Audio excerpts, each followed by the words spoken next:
Dukungan alumni untuk memenangkan calon presiden, calon wakil presiden Joko Widodo Kiai Haji Maruf Amin semakin masif. Kali ini para alumni perguruan tinggi di Mesir yang telah kembali ke tanah air mendeklarasikan dukungan untuk Jokowi Kiai Haji Maruf Amin.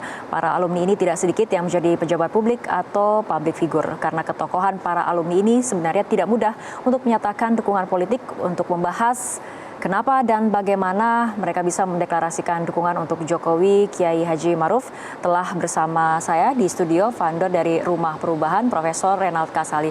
Prof. Renald, apa kabar? Selamat malam. Kabar Terima baik, kasih telah hadir di studio. Prof. Renald, ini kita lihat dari fenomena banyaknya dukungan dari para alumni universitas seperti itu. Misalnya salah satunya tadi dari alumni Jaringan Mesir, kemudian memberikan dukungannya kepada paslon Capres-Cawapres nomor urut 01. Bagaimana Anda memandangnya? Jadi saya melihat ini adalah suatu gerakan baru di masyarakat yang muncul dari para alumni. Sejak dari deklarasi alumni UI, kemudian diikuti dengan para alumni SMA, ya, Kanisius, kemudian PL, kemudian kita dengar tadi Trisakti, kemudian Mesir, dan lain sebagainya. Jadi ini merupakan satu gelombang baru yang menjadi suatu fenomena. Saya sendiri melihat ini adalah suatu kabar gembira bahwa para intelektual atau mereka yang mewakili akal sehat ini kemudian juga melihat bahwa ternyata ada satu hasil kerja yang mereka lihat begitu ya. Nah, hasil kerja ini membuat mereka lebih berbahagia dan timbul pertanyaan apakah kami harus diam atau tidak. Nah, itu yang saya melihat. Fenomena itu sekarang menjadi suatu gelombang kekuatan yang sangat besar. Ketika kaum intelektual berani untuk menyatakan sikap ataupun mendeklarasikan diri seperti ini, artinya memang melalui pertimbangan yang matang dan berkaitan dengan fakta yang ada seperti itu. Betul. Jadi memang ada persoalan selama ini banyak yang melihat ekonomi Indonesia misalnya dari cara berpikir lama. Sedangkan apa yang dilakukan oleh pasangan yang mereka dukung ini adalah satu kemajuan yang menimbulkan sekarang lebih banyak hidup yang enak menurut versi mereka. Jadi memang lebih banyak hidup enak saat ini. Jadi sementara ada yang menyuarakan hidup makin susah. Siapa yang merasa susah? Yang mereka tangkap yang susah itu adalah para koruptor, mereka yang tidak terpilih kembali, ya, sehingga lama harus menderita dan lain sebagainya.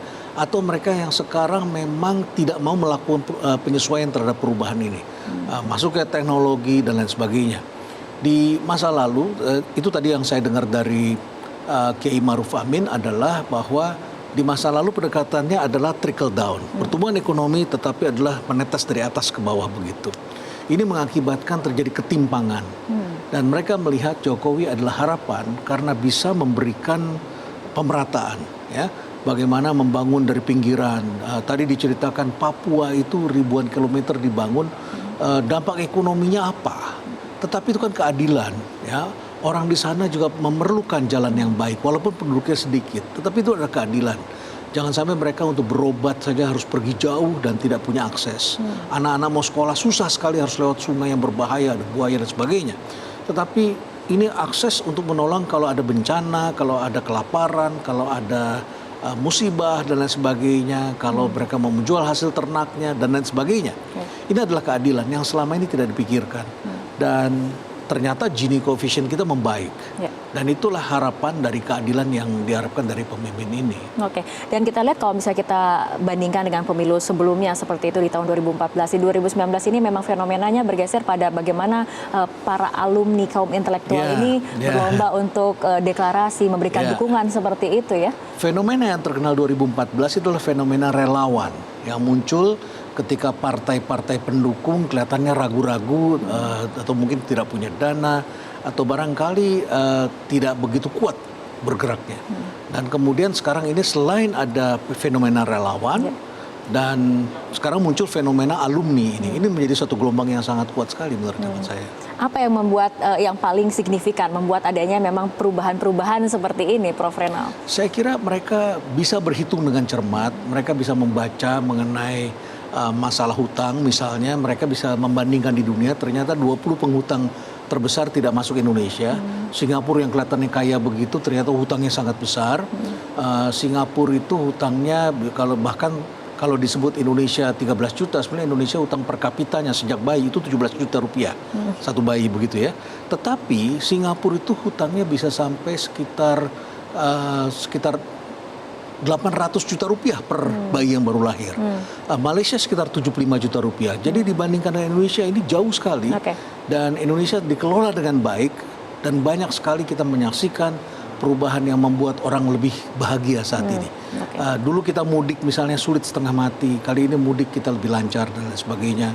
Fenomena-fenomena yang dulu membuat orang menderita itu semakin lama makin bisa diatasi. Dan inilah yang dilihat oleh para alumni bahwa tidak sesuai dengan jargon-jargon kampanye yang dipersoalkan kepada Jokowi. Itu yang mereka lihat. Baik, kita akan membahas mengenai fenomena dukungan alumni kepada para paslon yang akan berkontestasi ini, tapi kita ikuti jeda berikut terlebih dahulu.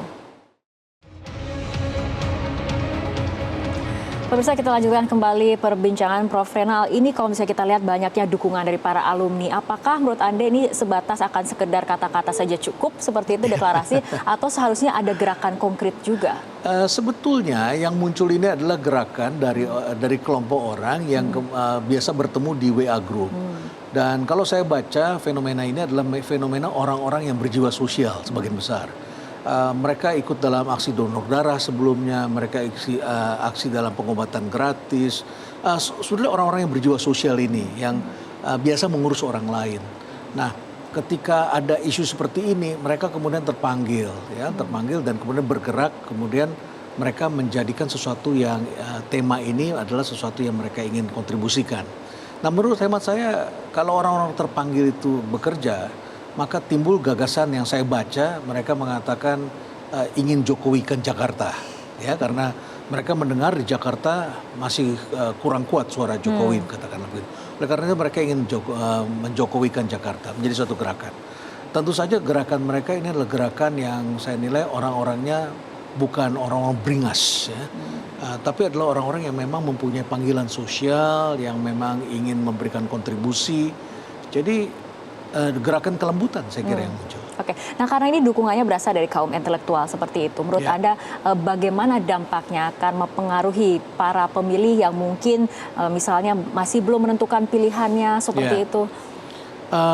Saya menduga ya, karena saya datang di situ sebagai founder Rumah Perubahan dan saya melihat dari konteks perubahan begitu ya.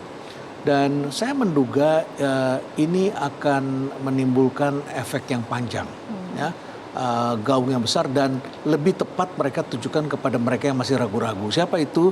Millennials yang tidak tahu dulu hidupnya seperti apa dari zaman Orde Baru itu, betapa susahnya kita dan sebagainya. Mereka ingin bercerita, mereka ingin berbagi peran di situ. Jadi saya kira akan ada dampak-dampak yang cukup besar di sana yang bisa ditujukan kepada mereka yang masih ragu-ragu, yang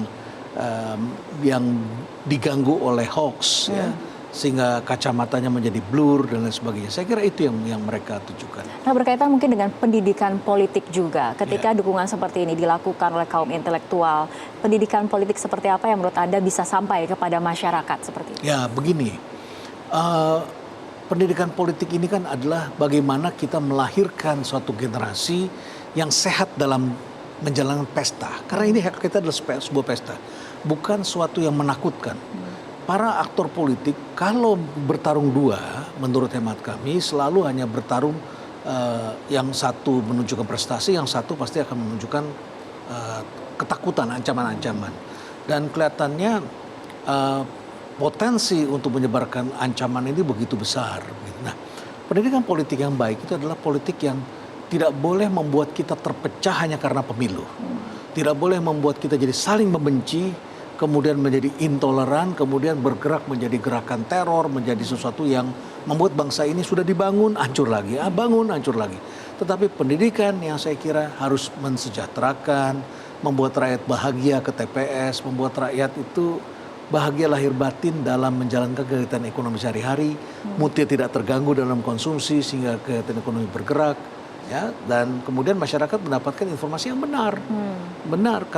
Katakanlah yang benar adalah benar, ya, yang salah adalah salah. koreksi kalau salah, tapi dengan data yang bukan dimanipulasi. Artinya ketika kemudian deklarasi dukungan seperti ini dilakukan juga ada baiknya kemudian sama-sama mengajak agar berpesta demokrasi dengan damai, kondusif seperti itu ya. Ya, pesta itu ditandai dengan trompet, ditandai dengan tepuk tangan, ditandai dengan musik tadi yang kita lihat itu yang di Ikatan Kesenian Jakarta ya, IKJ itu. Saya kira itu keren sekali dengan musik, dengan apa.